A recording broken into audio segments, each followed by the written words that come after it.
اعوذ باللہ من الشیطان الرجیم بسم اللہ الرحمن الرحیم قد افلح المؤمنون۔ اور یہ کام کر گئے کون؟ اہل ایمان۔ کون سے اہل ایمان؟ الذین هم فی صلاتہم خاشعون، جو اپنی نمازوں میں خشوع اختیار کرنے والے، صرف گنتی کر کے رکعتیں پوری نہیں کرتے بلکہ ان کی نماز جو ہے وہ خشوع اور خضوع کا ایک مظہر ہے۔ والذین هم عن اللغو معرضون، جو لغو باتوں سے اعراض کرتے ہیں، ان کا معلوم ہے وقت اتنا قیمتی ہے، مجھے اپنی شخصیت کی تعمیر کرنی ہے، میں ایک دفعہ سبحان اللہ کہوں گا تو اللہ تعالیٰ کے ہاں میرا رتبہ کتنا بڑھے گا، میں یہ وقت ضائع نہیں کر سکتا بیکار کے کاموں میں، لغو کاموں میں۔ لغو کام، معصیت کو لغو نہیں کہتے، لغو وہ ہے جس کا کوئی فائدہ نہیں۔ تاش کھیل رہے بیٹھے، پیس ٹائم، بھائی کاہے کے لیے؟ کیا فائدہ ہوا اس سے؟ تمہارے لیے یہ وقت جو ہے یہ لائبلٹی بن گیا، یہ وقت تو سب سے بڑا ایسٹ ہے، اسی وقت میں تو تم نے بنانا ہے جو بنانا ہے، اپنے آپ کو بھی اور اپنی عاقبت کو بھی۔ الذین والذین هم عن اللغو معرضون والذین هم للزکاۃ فاعلون، جو ہر دم اپنے تزکیے کی طرف متوجہ رہتے ہیں، زکوٰۃ پر عمل کرتے رہتے ہیں۔ یہاں زکوٰۃ سے مراد وہ زکوٰۃ نہیں ہے جو ہماری اصطلاحی زکوٰۃ ہے، اس لیے کہ یہ ابتدائی زمانے کی مکی صورت ہے، ابھی زکوٰۃ کا کوئی تصور نہیں تھا۔ زکوٰۃ لغوی معنی میں اپنے تزکیے کی طرف ہمہ تن متوجہ رہتے ہیں، انہیں اپنے دامن کے داغ دھبے نظر آتے ہیں، ان کو دھونے کی ہر وقت کوشش کرتے ہیں۔ والذین هم لفروجہم حافظون، اور جو اپنی شرمگاہوں کی حفاظت کرتے ہیں، الا علی ازواجہم، سوائے اپنی بیویوں کے، یا او ما ملکت ایمانہم، یا ان کی لونیاں ہوں، فإنہم غیر ملومین، تو ایسے لوگوں کے اوپر کوئی ملامت نہیں ہے، یعنی وہ ان سے اپنی جو بھی جنسی تقاضا ہے پورا کر سکتے ہیں۔ یہ کوئی فی نفس ہی جو ہے، سیکس جو ہے فی نفس ہی ایول نہیں ہے، ایول اس کا غلط استعمال ہے۔ فمن ابتغى وراء ذلك، تو جو کوئی بھی اس سے آگے چاہے گا جو بھی حلال راستے ہیں اس سے ہٹ کر، فاولئک هم العادون، تو وہی لوگ ہیں کہ جو حد سے بڑھ جانے والے ہیں۔ والذین هم لاماناتهم وعهدهم راعون، اور وہ لوگ کہ جو اپنی امانتوں اور عہد کی پوری حفاظت کرنے والے ہیں۔ والذین هم علی صلواتهم یحافظون، یہ نکتہ خاص طور پر نوٹ کرنے کے قابل ہے، نماز سے شروع کیا تھا، نماز پر ختم کیا ہے۔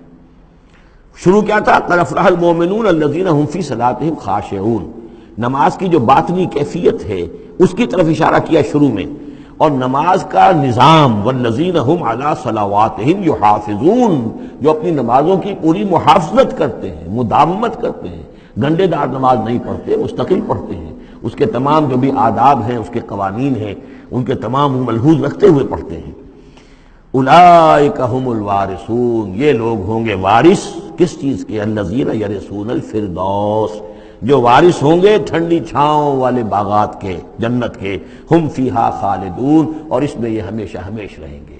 اللہم ربنا اجعلنا منہم، اللہم ربنا اجعلنا منہم، اللہم ربنا اجعلنا منہم۔ اب یہ آیت آ گئی ہے یہاں پر جو میں نے کہا تھا کہ سورہ حج کے ساتھ اس کی مشابہت دیکھ لیجئے۔ پہلے رکوع میں وہ مضمون جو آیا تھا، یہاں یہ زیادہ نکھر کر اور زیادہ ایک یوں سمجھیے کہ جامعیت کے ساتھ آیا ہے۔ وَلَقَدْ خَلَقْنَا الْإِنسَانَ مِنْ صُلَالَةٍ مِّن طِينٍ، ہم نے پیدا کیا انسان کو مٹی کے خلاصے سے۔ سلالہ کہتے ہیں کسی چیز کا کشید کر لینا، جو اس کا جو اصل جوہر ہو۔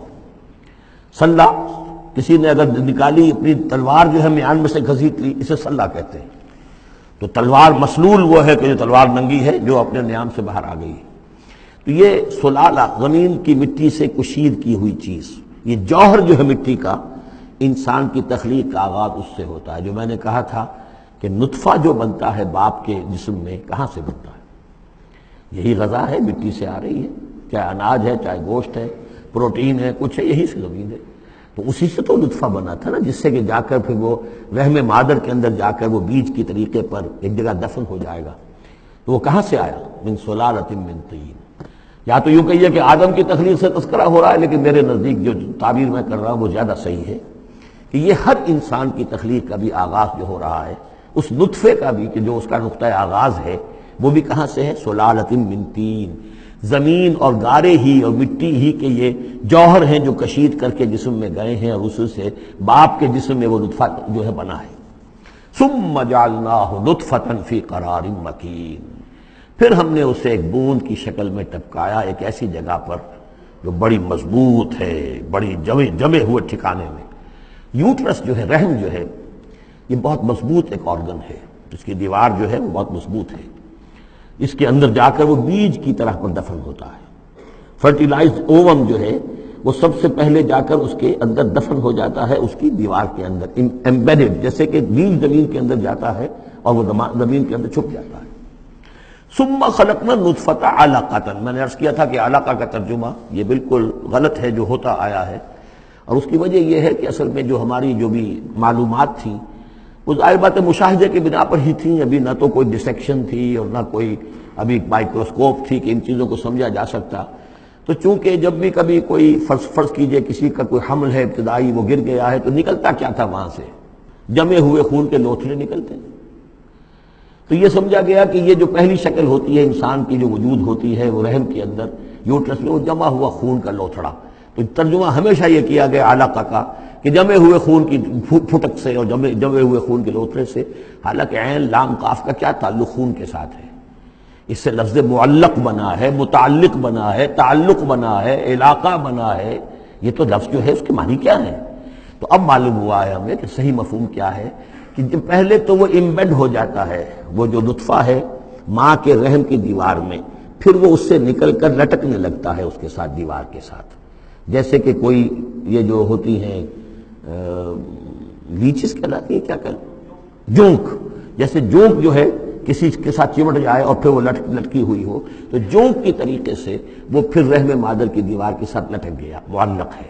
اب یہ علقہ ہے، پھر اس علقہ سے فخلقنا العلقۃ مضغۃ، اس علقہ کو ہم ایک لوتھڑے کی شکل دیتے ہیں۔ یہ وہ جو میں نے جو کیتھل مور سے آپ کا حوالہ دیا تھا میں نے ابتدائی اپنے خطاب میں، تو اس نے کہا ہے واقعتاً گوشت کا ایک لوتھڑا لے کر اپنے منہ میں رکھا، تھوڑا سا کچا سا گوشت، اور پھر اسے تھوڑا سا چبایا دانت سے، اور پھر نکال کے دکھایا کہ جو شکل میرے دانتوں کی جو شکل بن گئی ہے اس پر بین ہی یہی شکل ہوتی ہے انسان کے اندر ابتدائی امبریو کی، اسی طرح کے نشان پڑے ہوتے ہیں۔ تو گویا کہ یہ مضغہ جو ہے وہ وہی ہے، گوشت کا لوتھڑا کچھ نیم چبایا ہوا سا۔ فخلقنا المضغۃ عظاما، پھر ہم اسی مضغے کے اندر ہڈیاں بنا دیتے ہیں۔ فکسونا العظام لحما، اور پھر ہڈیوں کو ہم گوشت چڑھا دیتے ہیں۔ ثم انشأناہ خلقا آخر، پھر ہم اسے اٹھاتے ہیں ایک دوسرے ہی اٹھان پر۔ یہ ہے اصل میں قیامت کا حصہ جو ہے اس آیت کا، جس کو بہت کم لوگوں نے سمجھا ہے۔ باقی یہ قرآن کا یہ اعجاز ہے، جب تک یہ چیزیں ابھی واضح نہیں تھیں لوگ گزر جاتے تھے، اور یہ کہ عام آدمی اب بھی گزر جائے گا، لیکن یہ کہ جب بات واضح ہوتی ہے تو معلوم ہوتا ہے کہ یہاں تو قیامت مثمر ہے۔ امام راضی جو ہے رک گئے ہیں سورہ حدید کی اس آیت پر آ کر، هو الاول والآخر والظاہر والباطن اعلم ان هذا المقام مقام غامض عمیق مہیب۔ اور اس دور کے کئی مفسرین قرآن کو میں نے دیکھا وہ وہاں سے ایسے گزر جاتے ہیں کہ جیسے وہاں کچھ ہے ہی نہیں۔ تو یہ اصل میں دیکھنے والی آنکھ سے متعلق ہے۔ اب یہاں غور کیجئے، یہاں فا اور ثم کا فرق دیکھیے۔ لقد خلقنا الانسان من سلالۃ من طین کے بعد آیا ثم۔ ثم سے جو وقفے آ رہے ہیں وہ پورے دور کے ہیں۔ اب وہ مٹی کا سلالہ جو ہے اس سے نطفہ بننا ایک مکمل دور ہے۔ ثم جعلناہ نطفۃ فی قرار مکین، پھر ہم نے اسے ایک بڑے مضبوط مکان کے اندر ایک بیج کی شکل کے اندر دفن کیا۔ یہ دوسرا دور ہے۔ ثم خلقنا، لیکن اس ثم کے بعد کتنے فا آ گئے ہیں۔ ثم خلقنا النطفۃ علقۃ فخلقنا العلقۃ مضغۃ فخلقنا المضغۃ عظاما فکسونا العظام لحما، 4 فا آ گئے۔ پھر آیا ثم انشأناہ خلقا آخر، ایک بالکل نیا مرحلہ ہے یہ۔ اور اس کی تشریح جو حدیث میں آئی حضرت عبداللہ بن مسعود رضی اللہ تعالی عنہ سے، جب یہ 40 دن نطفہ، 40 دن علقہ، 40 دن مضغہ، جب 120 دن ہو جاتے ہیں، 4 مہینہ، اللہ تعالیٰ فرشتے کو بھیجتا ہے اور وہ کولڈ سٹوریج جہاں اس کی روح تھی ابھی، وہاں سے اس روح کو لاتا ہے اور اس میں شامل کر دیتا ہے۔ اب یہ کچھ اور شے بن گئی۔ اب تک یہ صرف ایک حیوان تھا، انسان نہیں تھا۔ اب وہ حیوان انسان کے ساتھ وہ روحانی وجود انسان جو ہے جب لا کر شامل کر دیا گیا، ثم ينفخ فیہ الروح، لیکن اس حدیث کو بھی لوگوں نے سمجھا روح سے مراد جان ہے، حالانکہ ہمیں معلوم ہے کہ یہ جو 4 مہینے ہے تو کیا بے جان تھا وہ؟ معاذ اللہ، وہ تو جو مرد کا سپرمیٹوزوان ہے وہ بھی زندہ ہے، لیونگ ہے، ماں کا جو اووم ہے وہ بھی زندہ ہے، زائگوٹ ہے وہ بھی زندہ ہے، مردے کا تو سوال ہی نہیں۔ تو در حقیقت کی زندہ تو یہ سب ہے، لیکن اس کے بعد اس میں جو روح پھونکی گئی، پہلے وہ صرف حیوان تھا، اب وہ انسان بنا۔ یہ ہے ثم انشأناہ خلقا آخر، پھر ہم نے اٹھایا اسے ایک اور ہی تخلیق پر۔ فتبارک اللہ احسن الخالقین، بڑا بابرکت ہے اللہ تمام تخلیق کرنے والوں میں بہترین تخلیق کرنے والا۔ ثم انکم بعد ذلک لمیتون، پھر تم اس کے بعد پھر تمہارے اوپر موت وارد ہوگی، ایک نیا دور آئے گا تمہارا۔ ثم انکم یوم القیامت تبعثون، پھر تم قیامت کے دن دوبارہ اٹھا لیے جاؤ گے۔ یہ ہے گویا کہ حیات انسانی کے مختلف مراحل کی بہترین اور جامع ترین اس موضوع پر یہ جو ہے جگہ، یہ سروۂ سلام ہے قرآن مجید کا۔ صدق اللہ العظیم۔